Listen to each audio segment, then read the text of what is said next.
All right, this is it. Bolling truth bomb of the day, folks. Another massive escalation in the Middle East. Right now, Iran launching a full-scale attack on Israel, spraying several hundred interballistic missiles after a terror attack on the ground in Tel Aviv.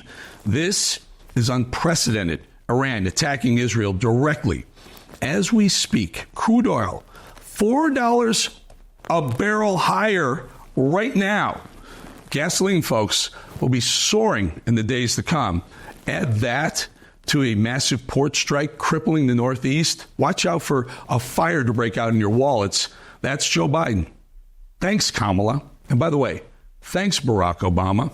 Hold it here a second. I just want to talk about this just for a minute. Oil prices up $3-4 a barrel on day one. Will the U.S. respond? Watch oil skyrocket $10, $15 a barrel, maybe $20 a barrel. That's $1, $2, $3 higher for your gasoline prices. Remember what happened the first time around in 2021 when there was a supply chain problem? Well, you have a port strike going on, an oil price skyrocketing.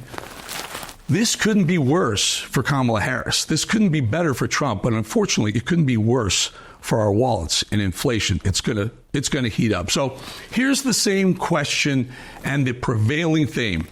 Who right now is the president of the United States? Who's the commander in chief? Who's the holder of the nuclear codes right now? Guy who spent more of his presidency on a beach in Delaware on a lounge chair? Well, that's who the official president is. And frankly, the guy who's so largely responsible for all of what's going on today. This mess, the precipice of the World War III, wouldn't even exist if Joe Biden weren't president and weren't sleeping in the White House right now. Think about it. Iran and Israel are about to be in an all-out war, and Joe Biden and Kamala Harris wrote out the check to Iran to help them fund their proxy wars that led to this moment. And let's not forget, Barack Obama sent billions, tens of billions of dollars over to Iran when he was president. Remember? Cash on flats flown over there. Billions of dollars from Kamala Harris and Joe Biden now. And then they removed sanctions. Last week, Israel killed Hezbollah leader Hassan Nasrallah. He was that country's enemy. And he was hell-bent on Israel's destruction. It was an act of defense by the country of Israel against an enemy, a common enemy, by the way.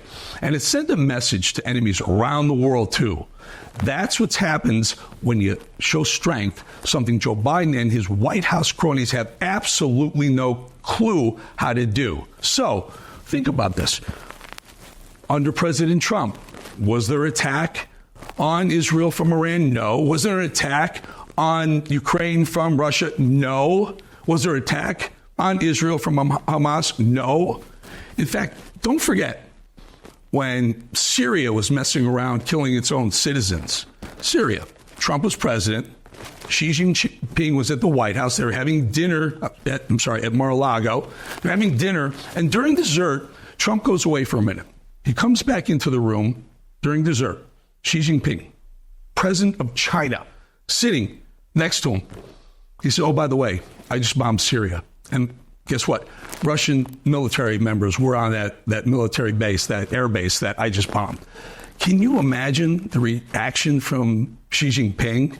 Can you imagine the reaction from Putin? It didn't happen. None of this stuff happened under Trump. But you put a weak, feckless, sleepy Joe in the White House, and that's what you get, folks. This is a lesson to the Biden administration about how to deter an enemy using military force instead of hopelessly pleading for restraint and de-escalation.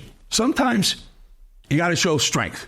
Sometimes you got to punch them in the nose so they know you do it again, you're going to get punched again and harder next time.